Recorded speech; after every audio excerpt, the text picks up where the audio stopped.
글로벌 비트 시간입니다.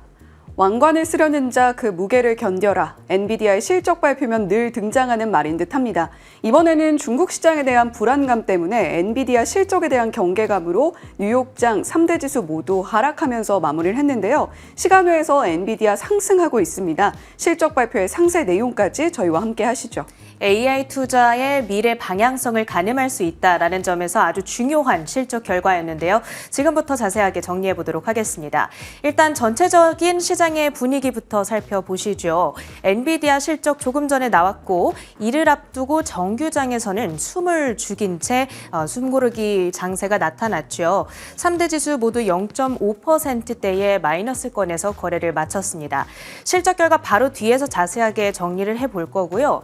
지금 지수의 흐름을 보시면 오후 3시를 기점으로 3대 지수가 모두 하락폭을 키우는 모습이 나타났습니다. 그때가 바로 연준의 5월 FOMC 의사록이 발표됐던 시점이었거든요. 올해와 내년도 미국의 GDP 전망은 3월 FOMC 의사록에서부터 낮아졌다라는 내용이 있었고요. 그런가 하면 관세로 인해서 인플레이션이 조금 더 경계된다라는 목소리는 짙어졌습니다. 정리를 해보자면 스태그플레이션에 대한 우려감이죠. 동시에 금리 인하는 당분간 보류해야 된다. 이런 매파적인 메시지까지 담겨 있다 보니까 지수가 낙폭을 벌렸다라고 보시면 되겠습니다. 그 밖에도 이제 이번 주 주요한 지표들 대기 중에 있습니다. 29일인 내일인 GDP 잠정치, 그 다음 날은 PC 물가지수 대기를 하고 있다 보니까 여기에 대한 관망 심리도 조금 작용을 하고 있었습니다. 오늘 상품 시장에서는 국제 유가가 1% 오름세를 보이면서 일주일 내 고점을 경신했습니다. 미국의 대러시아 추가 제재 가능성 그리고 이란의 핵 협상 결렬 우려가 부각되고 있습니다. 마감 후에 발표된 엔비디아의 실적 결과부터 확인해 보셔야겠죠. 자, 이번에 주된 관심사는 과연 컨센서스를 웃돌 것인가, 웃돈다면 그 상회의 폭이 어느 정도 될 것이냐라는 부분이었습니다. 매출액과 EPS 모두 컨센서스를 안정적으로 웃돌았습니다. 전년 동기 대비 69% 뛰어오른 440억 6천만 달러의 매출액을 기록했고요. EPS는 96센트, 76%의 성장을 기록했습니다. 이번에 시장에서 가장 우려했던 부분이 총 마진율에 대한 부분이었습니다. 호퍼에서 블랙웰 시리즈로 옮겨가는 페이즈에 놓여 있었고 또 블랙웰 시리즈의 대량 생산 초기이다 보니까 당연히 마진율이 깎일 거다라는 예상이었는데 컨센서스인 71%에 부합하는 수준으로 잘 마진율을 지켜내는 모습을 보여줬고요. 향후 전망에 있어서도 긍정적입니다. 시장에서는 71.7%대를 기대했는데 거기에 부합하거나 오히려 상회하는 수준으로 잘 발표가 돼줬죠. 자, 앞으로의 가이던스에 대해서 조금 더 자세하게 확인을 해본다면 2분기 매출 전망이 컨센 대비 조금 밑돈 점은 아쉬운 포인트로 잡아볼 수 있겠습니다만 그래도 시장이 예상했던 이 최악의 시나리오보다는 더 잘 제시가 됐습니다. 현 분기 매출액 450억 달러 정도로 잡히고 있고요. 부문별로는 어떻게 나왔는지도 한번 살펴보시죠. 자, 부문별로 봤을 때는 게이밍 사업이 43%로 발표가 됐습니다. 지금 맨 위에가 매출액이라고 표시가 되어 있는데 데이터 센터 부문의 매출액이다 이렇게 생각해 보시면 되겠습니다. 자, 이번에도 역시 AI 반도체들이 포함된 부문이죠. 데이터 센터 부문의 매출액이 73% 급증을 했습니다. 그러면서 엔비디아의 전체적인 실적 성장에 가장 크게 역시나 기여를 하는 모습이었죠. 그 밖에 프로페셔널 비주얼라이제이션 그리고 자동차인 로봇 부문에서도 이 두 자릿수의 안정적인 성장률을 보여주면서 이 엔비디아가 전체적으로 골고루 성장을 보여줬다라고 평가를 해볼 수 있겠습니다. 엔비디아의 시간의 주가 흐름까지 확인해 보도록 하죠. 현재 5.4%의 급등권으로 직행하는 모습이 확인이 되고 있습니다. 지금 6시 1분 지나가고 있습니다. 엔비디아의 어닝콜이 6시 현재 진행되고 있는데 여기에서 앞으로의 가이던스에 대해서 또 추가적인 코멘트가 나오게 될지 이 부분 확인해 보셔야겠습니다. 일단 당장의 성적표 수치만 놓고 봤을 때에는 잘 나왔죠. 그러니까 앞으로 정도로 증시 전체의 낙관론을 살리면서 또 AI 잠재력에 시장이 다시금 관세 뉴스보다 더 집중할 수 있게 만들어주는 좋은 성적이 아니었는가 이렇게 평가를 해보겠습니다. 이제 정규장에서의 흐름을 조금 더 자세하게 리뷰해 보도록 하겠습니다. 시총 상위주들의 표정은 엇갈렸습니다. 시장은 전체적으로 좀 잠잠한 분위기를 나타냈고요. 엔비디아는 장중에 1% 가까이 상승하기도 했었으나 마감 기준으로는 0.5%의 마이너스권, 브로드컴이 1.6%, 반도체 섹터 내에서는 가장 아웃퍼폼하는 움직임이었고요. 테슬라는 어제 6%대, 7% 가까운 급등을 뒤로하고 간밤에는 1.6%대 살짝 반납하는 움직임이 포착이 됐습니다. GE 버노바가 3% 가까이 오른 점 S&P 500 랩 안에서는 가장 특징적으로 포착해 볼 수 있겠네요. 자, 주요 종목 이슈들 묶어보겠습니다. 마감을 얼마 남겨두지 않고 한 1시간 전쯤이었던 것 같은데 파이낸셜 타임스에서 이런 보도가 들려왔습니다. 이 트럼프 정부가 미국의 반도체 설계 업체들에게 중국으로의 수출을 중단하라라고 지시했다는 것이죠. 중국의 첨단 반도체 개발을 더 어렵게 조이게 하기 위해서 이런 지시를 내리고 있는 겁니다. 반도체 설계 업체 하면 미국 안에서는 대표적으로 케이던스 그리고 시놉시스 등을 꼽아볼 수가 있겠는데 이 뉴스가 나온 직후에 이 양사의 주가가 급락으로 직행을 했습니다. 케이던스의 경우 종가 기준으로 10.7%의 마이너스권 288달러 선 가리키고 있고요. 시놉시스의 종가도 확인해 보시죠. 9.6%의 급락권 가리키고 있습니다. 자, 그 밖에는 세일즈포스 역시도 마감 후에 실적을 공개했습니다. 이제 고객 관계 관리 소프트웨어를 만드는 회사 중에서는 미국 안에서 그리고 전 세계 전체를 보더라도 가장 좋은 회사입니다. 매출액이 8% 성장을 했습니다. 컨센서스를 웃도는 수준, 그리고 EPS까지 비트가 나오면서 더블 비트를 기록하고 있습니다. 이제 강력한 2분기 가이던스를 제시했다라는 점도 긍정적으로 볼 수 있겠습니다. 8에서 9% 정도의 분기 성장률을 전망하고 있고요. 거기다가 연간 전망치의 경우에는 앞서 제시했던 수준보다 더 상향 조정을 하기까지도 했습니다. 세일즈포스 기억하시겠습니다만 이번 주에 인포메티카와 인수 계약을 체결했다라는 뉴스가 있었죠. 자, 그런데 이 인수를 하는 기업인 인포메티카의 경우에는 연간 기준 성장률이 한 자릿수대에 그칩니다. 그렇기 때문에 숫자만 놓고 본다면 세일즈포스의 성장성에는 크게 기여하지 못할 거다 이런 지적이 나오거든요. 어닝콜에서 관련한 코멘트 들어보셔야겠고요. 일단 실적 성적 좋았으니까요. 현재 애프터마켓에서는 2% 가까운 상승 흐름을 가져가고 있습니다. 그 밖에 실적 특징주들 조금 더 보겠습니다. 미국의 의류 업체들 실적을 공개했는데요. 에버크롬비 & 피치였습니다. 1분기 예상을 웃도는 호실적을 기록했습니다. 그리고 딕 스포팅 굿즈, 의류 중에서도 스포츠 의류에 조금 더 주력하는 업체인데요. 실적도 좋았고 그리고 전망을 유지했다. 연간 가이던스를 유지한다라는 소식이 있었습니다. 에버크롬비 & 피치의 주가 흐름이 간밤에 참 좋았는데요. 14.67% 뛰어오르면서 88달러 선의 종가를 형성하는 한편 주간 기준으로는 20% 넘는 상승 흐름을 가져가고 있습니다. 다음으로는 미국의 대표적인 백화점 체인이죠. 메이시스 역시도 실적을 공개했습니다. 대중 관세 여파로 인해서 올해 연간 수익 전망을 하향 조정했고요. 참고로 메이시스에서 판매되는 상품 전체 가운데서 중국산 비중이 20% 정도 된다고 합니다. 관세 부담을 상쇄하기 위해서 일부 품목의 가격은 인상하는 한편 수익성이 낮은 제품들은 단종시킨다라는 계획을 공개했고요. 그래서 오늘 사실 더블비트를 기록하면서 실적 자체는 좋았지만 주가가 크게 힘을 내지는 못했습니다. 그 밖에 상승 특징주 조금 더 정리를 해봅니다. 조비 에비에이션, UAM 대표적인 관련주로 보시면 되겠는데요. 도요타로부터 2억 5천만 달러 규모의 첫 투자금을 확보했다라는 소식입니다. 이를 통해서 전기 에어택시 상용화에 박차를 가할 수 있을 것이다. 이런 소식이 들려왔습니다. 주가 급등권으로 직행을 했습니다. 28.8%의 폭등이었고요. 종가는 8.86달러 선에 거래를 마칩니다. 애프터마켓 특징 중 하나까지 본다면 엘프 뷰티를 꼽아봐야겠네요. 저스틴 비버의 아내로도 유명한 이 미국의 모델이죠. 헤일리 비버가 창립한 뷰티 브랜드 로드를 엘프 뷰티가 인수한다라는 소식이 들려왔습니다. 인수 액수는 10억 달러 정도가 되고요. 이 로드는 미국 안에서 셀럽 마케팅 효과를 얻으면서 젠 Z 세대들 혹은 밀레니얼 세대들에게 인기가 많은 브랜드입니다.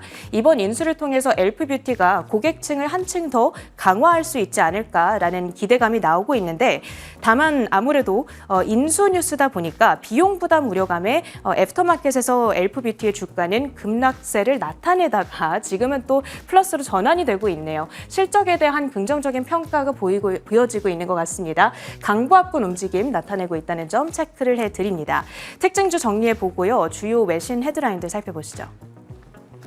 네, 엔비디아 실적 발표 D-Day 시장이 다소 혼란스러운 모습을 그렸으나 엔비디아 실적을 딛고 미국 주식 그동안 만회했던 상승분을 추가적으로 쌓아 올려줄 수 있을지 지켜보시는 것이 좋겠습니다. 매크로 한판 먼저 살펴보죠. FOMC 의사록 발표가 됐습니다.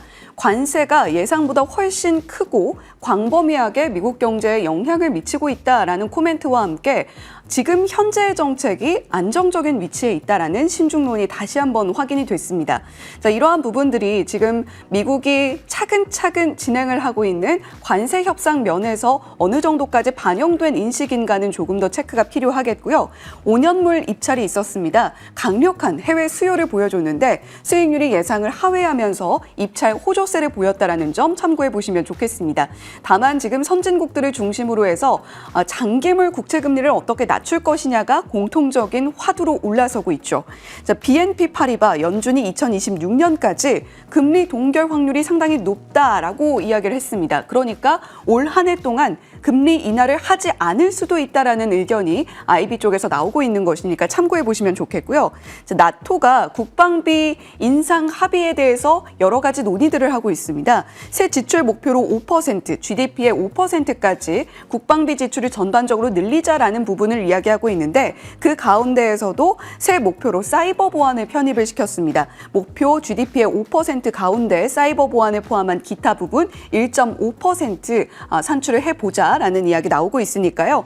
최근 방산 관련한 종목들 상승세를 좀 타다가 우리 증시에서는 어제 좀 조선과 방산 종목들 빠지는 흐름을 보여줬습니다. 과연 이 소식이 영향을 줄 수 있을 것인가 지켜보시고요. 러시아 제재에 대한 우려감 그리고 이란과의 협상 불확실성이 가중되면서 WTI 원유 선물 1.6% 오름세 그렸습니다. 자, 그럼 FOMC 의사록에서 어떤 이야기들 주로 흘러나왔는지 일단 두 가지 체크 포인트 먼저 살펴보죠.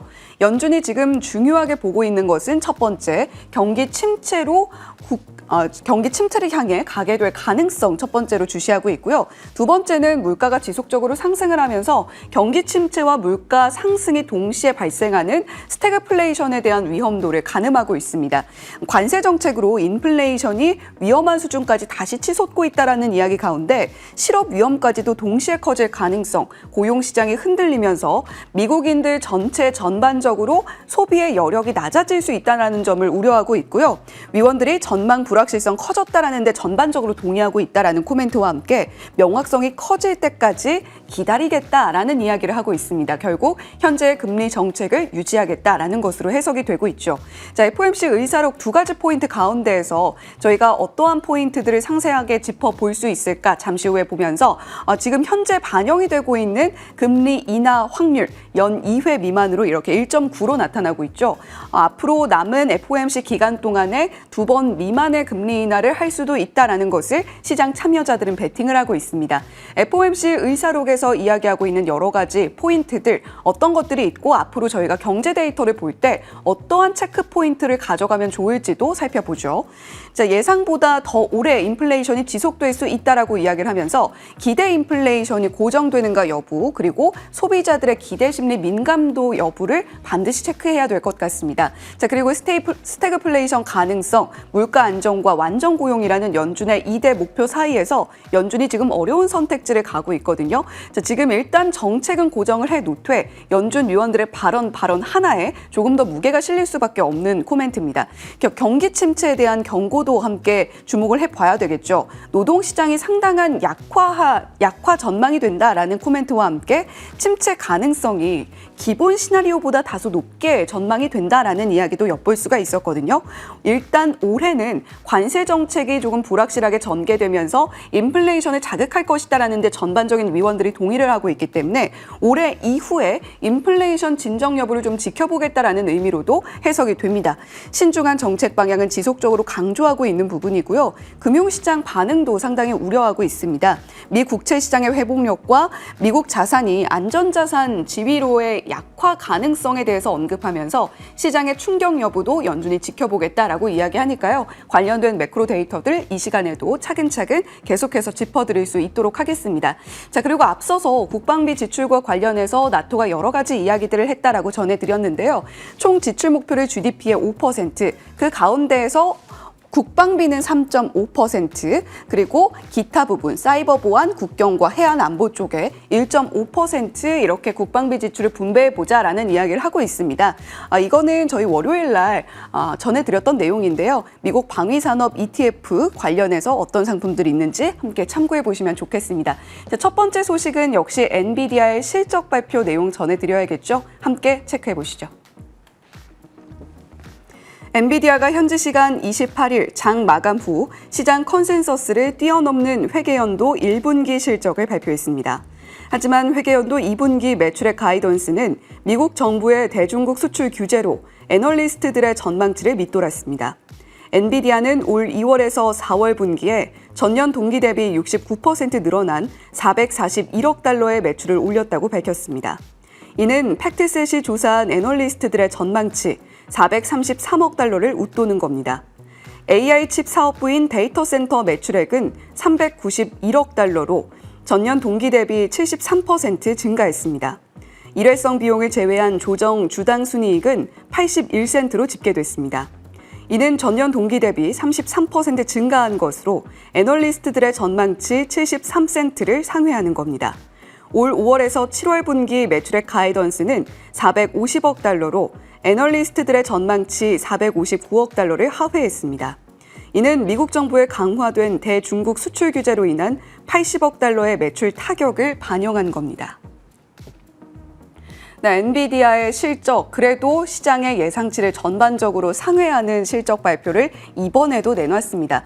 물론 중국 손실이 좀 아쉽게 나타나면서 가이던스 면에서는 시장 예상치를 조금 벗어나는 미스 실적을 발표했습니다만 그럼에도 불구하고 시간외에서 반응이 나타나고 있는 모습을 보면 그래도 시장이 아주 우려했던 것보다는 엔비디아가 이번에도 그를 뛰어넘는 실적을 발표했구나라는 것을 반증하고 있습니다.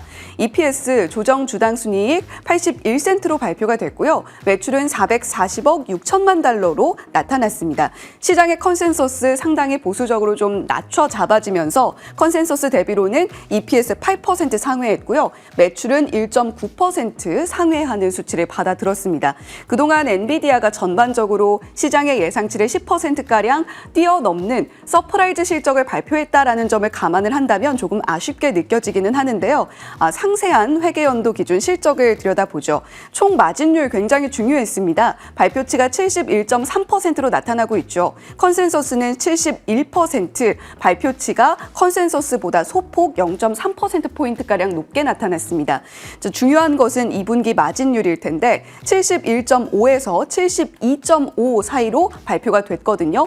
그러니까 다음 분기에도 70%대의 마진율을 유지해 줄 수 있을 것이다라고 보고 있는 겁니다. 그 가운데에서 2분기 마진율 전망치 71.7%의 컨센서스 나타나고 있었기 때문에 중간값 기준으로 살펴봤을 때 발표치가 아주 소폭 조금 더 높다라고 보여지고 있고요. 2분기 매출 전망이 조금 아쉽기는 합니다. 그런데 만약에 중국 손실분이 만회가 됐다면 2분기 매출 전망도 이를 상회했을 것이다라는 이야기하고 있죠. 2026년 1분기의 세부 실적 들여다보겠습니다. 데이터 센터 매출은 역시 발표치 컨센서스 발표치가 컨센서스를 상회하지는 못했으나 73%의 성장세를 보였습니다. 데이터 센터 매출은 꾸준히 우상향하고 있다는 것을 반증하고 있고요. 그뿐만이 아니라 네트워킹, 게이밍 사업, 전반적인 분야에서 모두 성장세를 이어가고 있습니다. 지금 시장에서 가장 주목하고 있는 쪽은 아무래도 데이터 센터 쪽이기 때문에 우상향 곡선을 그려가고 있으나 다만 컨센서스를 하회했다라는 점이 조금 아쉽게 느껴질 수는 있죠. 그런데 지금 상세 실적 안에서도 중국 매출이 어느 정도 손실분이 반영됐는가가 관건이었는데 젠슨왕 CEO가 이야기했던 게 55억 달러 수준이었습니다. 그런데 실적 발표 열어보니 45억 달러 수준으로 집계가 됐다라고 이야기를 하면서 이 부분에 어느 정도 시장이 좀 안도감을 찾은 것 같기도 하고요. 그와 함께 중동 쪽에서의 모멘텀에 조금 더 집중하고 있는 듯한 분위기입니다. 자, 엔비디아의 최근 실적 추이 이번 1분기 회계연도까지 반영이 된 숫자를 들여다보면 우상향을 이어가고 있는 것은 분명합니다. 다만 전망치에 이번에 조금 근접하게 실적 발표가 나왔다라는 점에서 이전만큼의 폭발적인 성장세를 이어갈 수 있을까에 대한 의구심은 앞으로 엔비디아가 계속해서 헤쳐나가야 할 장애물이 되겠죠. 자, 다음 장 이어서 살펴보겠습니다. 엔비디아 실적 관련해서 앞으로 계속해서 우상향 곡선을 그리면서 매출을 늘리고 마진율까지 이어나갈 수 있을 것인가? 그렇다면 고부가가치 최첨단 칩을 판매해야 될 겁니다. 엔비디아 그동안 블랙웰 최신 칩과 관련해서 조금 여러 가지 노이즈들이 있었습니다. 발열 문제가 잡히지 않는다거나 여러 기술적인 오류들이 계속해서 포착이 되면서 수율 확보에 좀 어려움이 있었거든요. 그런데 파이낸셜 타임즈 어제 보도입니다. 엔비디아 공급업체들이 AI 렉 문제를 해결했다라는 보도였는데요. 파이낸셜 타임즈, 폭스콘이나 델 같은 엔비디아 공급업체들이 AI 덱 문제를 해결했고 GB200 블랙웰 서버 본격 출하 가능해질 것으로 보인다. 만약에 조금 더 빠르게 그리고 시장이 원하는 만큼 시장에 나올 수 있다면 엔비디아의 고부가가치 상품으로 인해서 마진율이 유지가 되면서 그리고 매출의 성장세도 이어나갈 수 있는 강력한 모멘텀이 될 수 있을 겁니다. 자, 그렇다면 엔비디아 다음 장 이어서 바로 살펴보면요. 실적 경계감 속에서 반도체 종목들을 어떻게 저희가 바라봐야 되는가? 로이터 통신의 보도입니다. 방어적 포지션이 최근 들어서 반도체 ETF 관련해서 늘어나고 있다라는 이야기하고 있거든요. 대표적인 반도체 ETF인 SMH 최근 10거래일 추이를 들여다보면 풀옵션보다 콜옵션이 2.4배 더 많이 거래가 됐다라고 이야기를 하고 있습니다. 중요한 것은 5월 말까지 10% 이상 하락에 대비하는 풋옵션 계약이 5만 건이었다라는 이야기인데요. 변동성을 해지하려는 수요가 급격하게 늘어나면서 이러한 추이들이 반도체 종목들의 변동성을 야기할 수 있다라고 이야기를 하고 있습니다. 10개월 내 가장 방어적인 포지션을 반도체 섹터 내에서 취하고 있는 걸로 보이고요. 다만 엔비디아 개별 종목에 대한 옵션 시장은 혼조세를 보였다라는 점에서 이 투심이 그대로 엔비디아에 반영되지는 않을 것이다라고 생각하시는 것이 좋겠습니다. 자, 두 번째 헤드라인 테슬라 로보택시 관련해서 블룸버그 통신의 단독 보도가 나왔거든요. 함께 체크해 보시죠. 테슬라 로보택시 서비스가 6월 12일 오스틴에서 시작될 예정이라고 블룸버그 통신이 해당 사안의 정통한 일을 인용해 보도했습니다. 로보택시는 무인 자동차와 인공지능을 중심으로 회사를 재편하려는 일론 머스크의 계획의 이정표가 될 것으로 보입니다. 공개 날짜는 내부적으로 논의되었으며 여전히 변경될 수 있다고 소식통은 전했습니다. 머스크 CEO는 이전에 이 서비스가 6월 말 시작될 것이라고 말한 바 있습니다. 출시를 준비하기 위해 이번 주에 테슬라는 처음으로 운전석에 아무도 없는 상태에서 오스틴의 공공도로에서 테스트 차량을 운영했으며 테슬라 엔지니어는 원격 조작 없이 자율적으로 주행하는 모델 Y, SUV의 조수석에 타고 있었던 것으로 전해졌습니다. 그동안 일론 머스크 CEO 테슬라 로보택시의 구체적인 공개 날짜를 공개하지 않고 6월 말쯤이 될 것이다 이런 식으로 조금 모호하게 이야기했던 바가 있는데요. 블룸버그 통신의 단독 보도인 만큼 6월 12일이다라고 딱 못 박아서 생각하시기보다는 6월 중순으로 조금 앞당겨져서 발표가 될 수도 있다. 이러한 아이디어로 생각해 보시는 것이 좋겠습니다. 자율주행 관련주들이라던가 테슬라의 카메라 모듈 관련주들 함께 자극받아갈 수 있는 만큼 관련주들 꼭 챙겨가시고요. 다음 장 이어서 살펴보시면 최근에 테슬라의 일론 머스크 CEO 사업에 집중하겠다, 초집중하겠다 이런 코멘트와 함께 주가의 반등을 만들어내기도 했습니다. 참 한 사람의 영향력이 개별 종목의 주가에 이렇게까지 영향을 미칠 수 있구나라는 것을 반증해주는 일론 머스크 CEO이기도 한데요. 중동에서 약간의 좀 잡음이 있었던 걸로 보입니다. 월스트리트 저널의 단독 보도 내용인데요. 중동에서 오픈 AI가 중동 지역을 중심으로 한 세계 최대의 데이터 센터 인프라 구축에 들어가고자 하는 그 의지를 테슬라의 일론 머스크 CEO가 꺾으려고 시도를 했다라는 보도가 나와 있습니다.